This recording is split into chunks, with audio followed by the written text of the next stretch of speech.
one of the things when you grow up and you have a large Jehovah's Witness, group in your area, is seeing the kids be ostracized from like birthday parties and Christmas concerts and things like that, Christmas parties at schools. And what was your experience with that? Was that, that had to be hard as a kid to not be able to join in on the fun. Yeah, no doubt.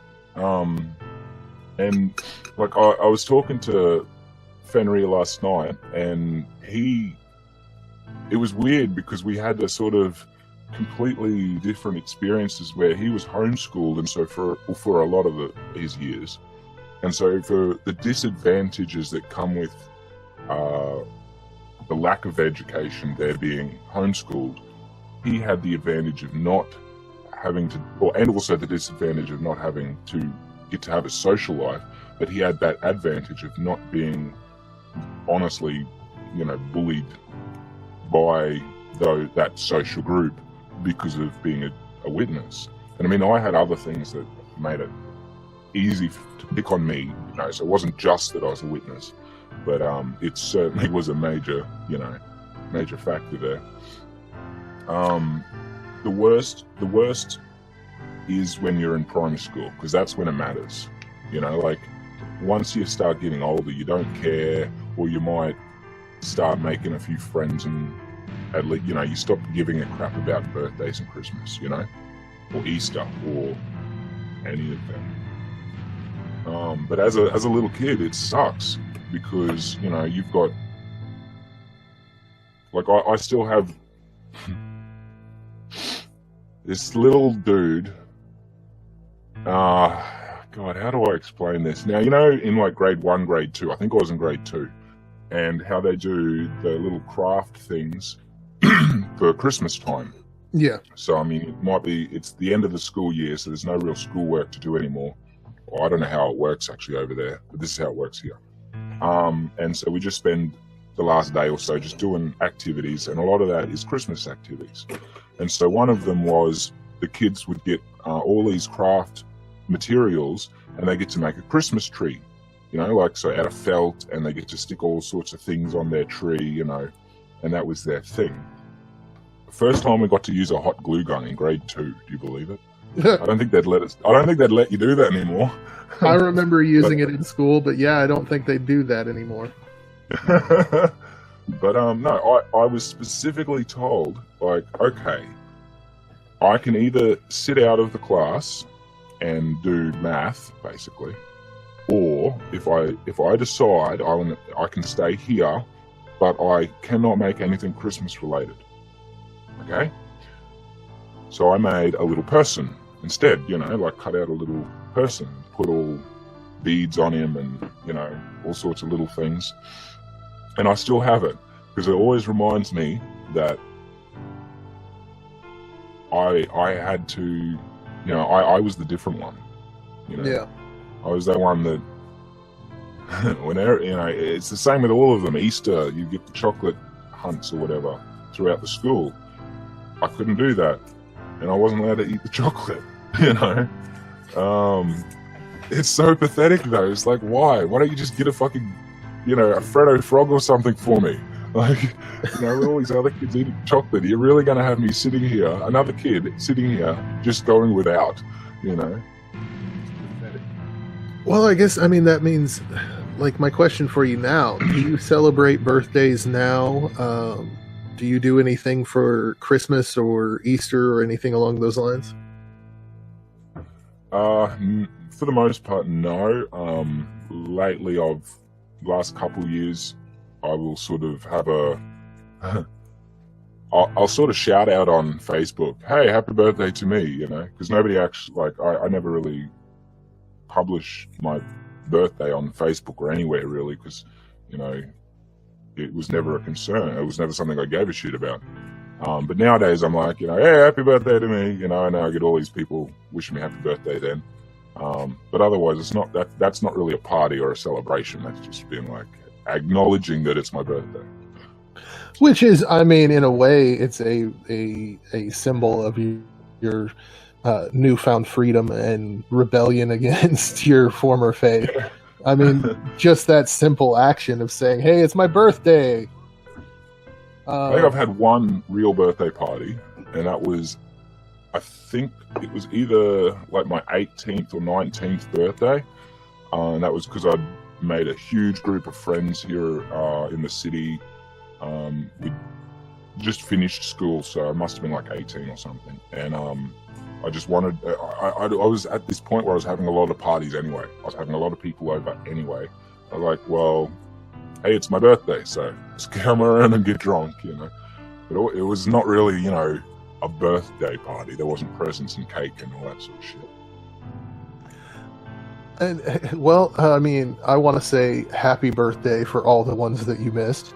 Thank you. I mean, like growing up as a kid, a lot of times you're like my daughter. Her life is built around it's 9 months until her birthday and 8 months until Christmas, and she just constantly talks about that stuff. Holidays for me. Yeah, and I was always waiting for school holidays. See, that was the only way I could do it. So I mean, well, that's good enough. I mean, you don't have to go to school. Yeah, that was this, you know, that was my countdown. It was always, you know, 10 more weeks till holidays, or it's, you know, and then it's 7 weeks of holidays, or. And it is pretty much the same in the U.S. when you were in, we call what we say elementary school. Towards the end of the year, you just do crafts and stuff like that. And yeah, I can remember I had friends who were Jehovah's Witnesses, and it was really kind of sad. They'd sit outside the class when we were doing things and would be forced to read books. And I had one friend. Yeah, and I had one friend who he was such a rebel. He was like 8 years old, I think, and he carried around a pine branch with some ornaments in his backpack because he was celebrating Christmas, even if his parents didn't want him to. Oh, so sad. What a legend, though. What a little trooper. It was, yeah. He grew up and had kids, and he's out of the Jehovah's Witnesses church, the faith. And I'm sure he has a gigantic Christmas tree now at the holidays, just based on that. But I remember he would just carry around this poor and just dead branch in his backpack because he was a rebel and he wasn't going to let his parents tell him what to do. Oh, what a cool kid! That would have been my friend. I like the sound of that one. The problem, and I think a lot. Go ahead. I was just going to say, coming from a small country town, our congregation was split up between all the different surrounding towns as well. And so even though like very rarely when the whole congregation, which is, you know, the whole central west of Queensland, come together in one place, then I'll get to meet a few other kids, you know, like that are JWs. But generally when it's just the meetings through the week, you only go to the hall in your town and there's like 1-2 other kids and none of them are your age, you know. It's such a different environment. Oh, and I mean, yeah, I have kind of the same experience because in the Pentecostal church, there wasn't very many kids in there except for a couple that were quite a bit older and a couple that were quite a bit younger. And yet these were the kids that, well, they're the good Christian kids that you need to hang out with. And yeah, they're not that great. Especially when I was a kid, all I wanted to do was be a Ninja Turtle. Oh, really? That was basically my thing. I was Ninja Turtle. Yeah, I could, if I could have got someone to attach a shell to me and let me eat pizza every day, I would have totally done it. Oh, fuck yes. Was it beat? No, what was today? Chrisma was eating pizza the other day on I think it was GE stream. Oh my god, I was so hungry that day. All I wanted to do was eat his pizza, and he did not even share it. What a bastard! Oh, damn you, Chrisma! I hope he watches this now. Hey, Chrisma. He might. He has watched a couple of my videos in the past. You know, I mean, like, one of the things for Pentecostals that was a big no-no, it's just been mentioned in the chat, was Halloween. My parents allowed us to go trick-or-treating, which was really liberal of them. And we were always told that we were going to go to hell because we were trick-or-treating. And it's been asked, what was Halloween like for you as a kid? Is Halloween celebrated in Australia? I don't know. Lately it's started to become a bit of a thing, but traditionally, no, it's not really a thing here in Australia. But kids still like to play it. There are always, you know, one or two on your street every year that'll come and knock on your door. And normally, like, even recently, even mum has come to be a bit more lenient with that, but that's with other kids. She never ever have done that with us. There was no Halloween for us at all. Like, we were strictly taught on the evils of Halloween, why it was a pagan belief. That's the same with Christmas. It's the same with all of them. Like, we were taught that if, you know, you're going to believe in the one true God, you got to do it right. So, with the Pentecostal faith, like, we were taught that Halloween was pagan and evil and wrong. But the church would get around it by, instead of having a Halloween party, they would have a Hallelujah party. And you would get to dress up as your favorite Bible character. That's an interesting idea, at least. And one year, I got quite a bit of trouble with one of my teachers. I dressed myself up as a headless John the Baptist.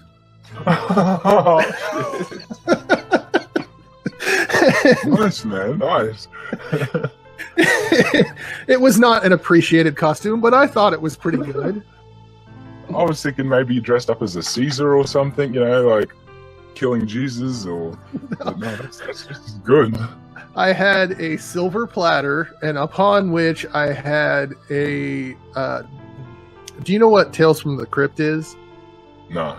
Okay, it's a horror show that was shown here in the 90s, and I had a Crypt Keeper mask, and so I filled that with newspaper. Shit. No, I know that. Sorry. Okay. No problem. And I put it on the platter and then covered it with blood and carried it around with me, and I had like the Jesus robe and stuff like that. Oh God, went all out. Very well done. I love to see that. It was fun for me, but yeah, it got called out by the teacher, and then the minister called me out on Sunday that I was being in a what was it he called me? I was trying to bring the worldly practice of Halloween into the church. And it was like, well, you guys kind of did that by having a Hallelujah party. Yeah, exactly. They invited it. You weren't tricking anybody. Well, I guess one of the last thing that I really want to touch on with you tonight is, what are some of the things that have been the hardest for you to shake since leaving the Jehovah's Witnesses? Definitely on the forefront is just the overall belief in the concept of God, because I've always had the concept of God aligned so strictly with my beliefs as a Jehovah's Witness that it's very hard to differentiate between it without being without going overboard and, you know, going straight away, well, clearly there is no God, and fuck anyone who thinks there's a God, because I think there isn't a God. But I know that in reality, it's evidence that we need to believe in anything, and that's something where it's like, okay, it's reasonable to say that there isn't likely a God, but I wouldn't say that there isn't a God.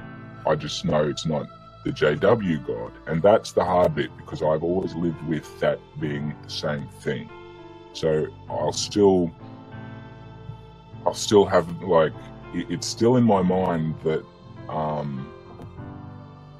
that there's a higher possibility of there being a God than there actually is, and that's probably going to take a while to shake. But I'm not in a hurry for, like, I'm not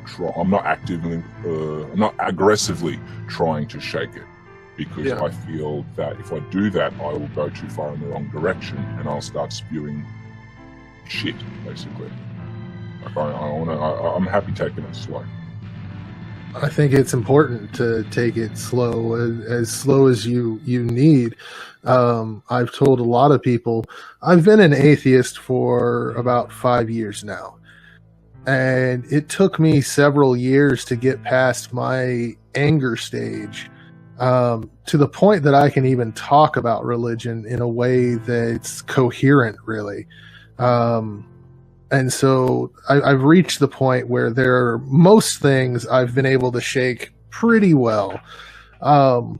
There are still times, though, and I know this isn't a JW belief, but there are still times that I'll have this strange fear of hell pop into my mind. And I know that it's illogical, and I know that it just doesn't make any sense, but I was indoctrinated in it for so long that it's there. And I know a lot of people that have that. And so I think taking your time and just not really, what I like to say is, don't expect more from yourself than you're able to do right now, because you don't have a higher power that's going to give you some superhuman strength or something to get through something. It's all going to be on you. So I think you're taking the right direction there. Well, thanks. I mean, I've made enough mistakes in my life being impetuous and jumping into things too early. So, I think when it comes to something like this, I really should take as much time as I can to think about it. Very important, and we have time. Nothing had, like, I do a lot of work with new atheists who just have realized they don't believe in God anymore. And I try to tell them, just take your time. Don't go out there and just start trying to make arguments that you're not prepared to give yet. Because it takes some time to just shake the old faith off and get to where you're able to rationally look at the world. And so, I totally respect you for everything you're sounding doing. Like Dr. Guyman otherwise. Yeah, and we don't want to get out there and do that. No. And I could see it would be, I mean, I'm not saying it's going to happen, but Dr. Guyman could one day become an atheist and surpass each and every one of us on here because of all the arguments that he's heard. Hope so. Yeah. Godspeed.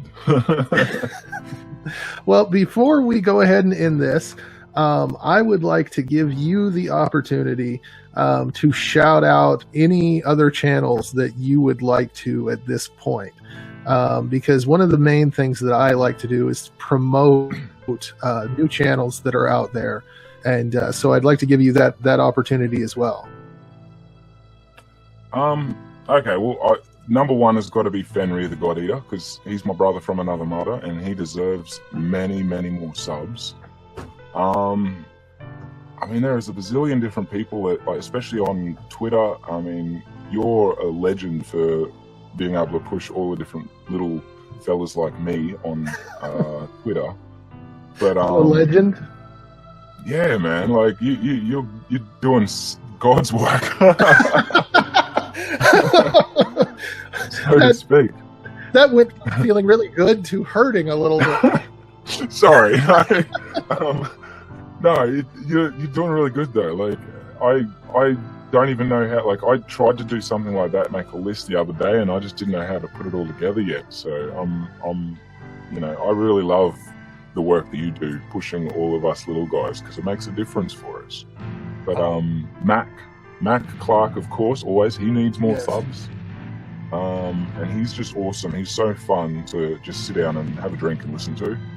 There was somebody else. Find them. I think I'll find them anyway.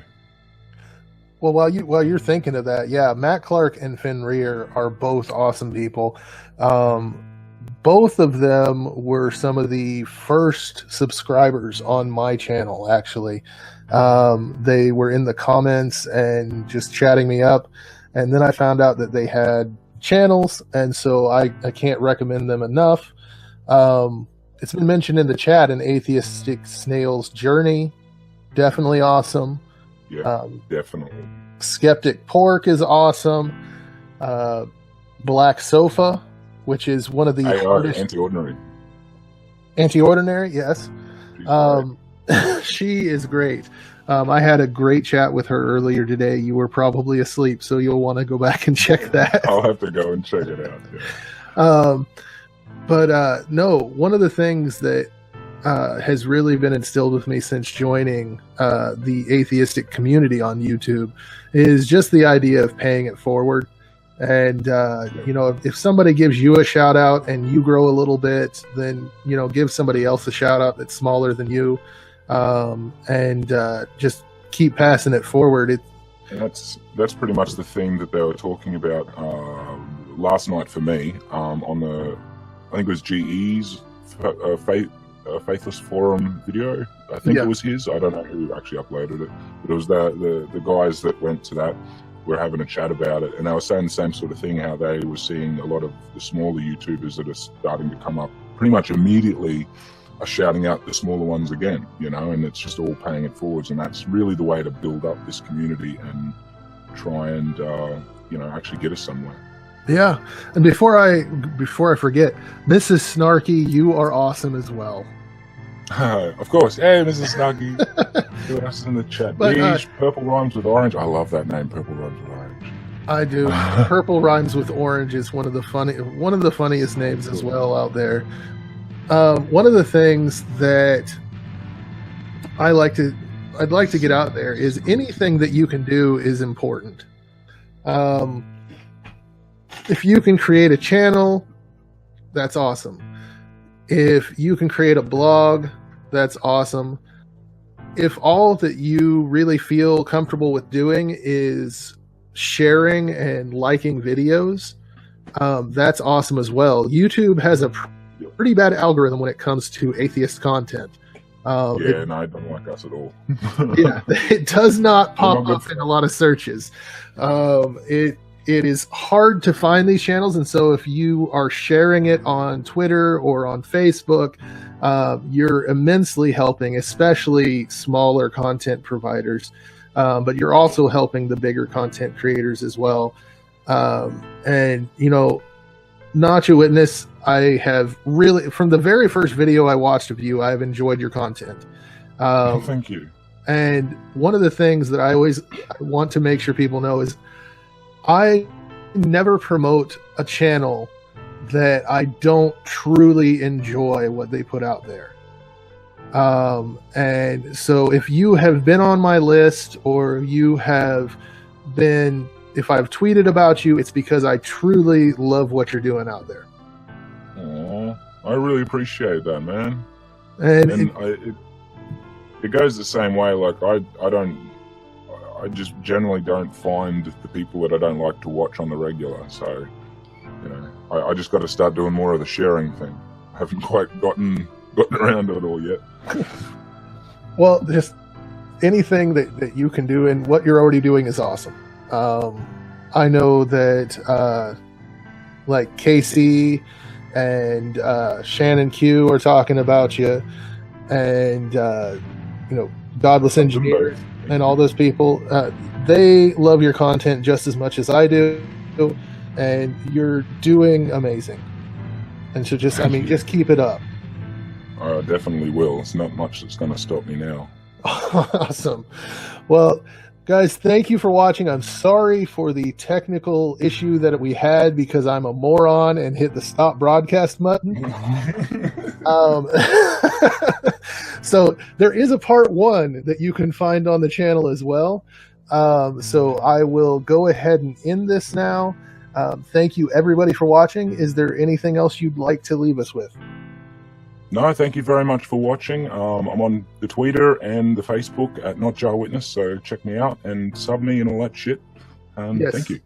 Definitely go and sub to his channel. All right, bye, guys, and don't panic.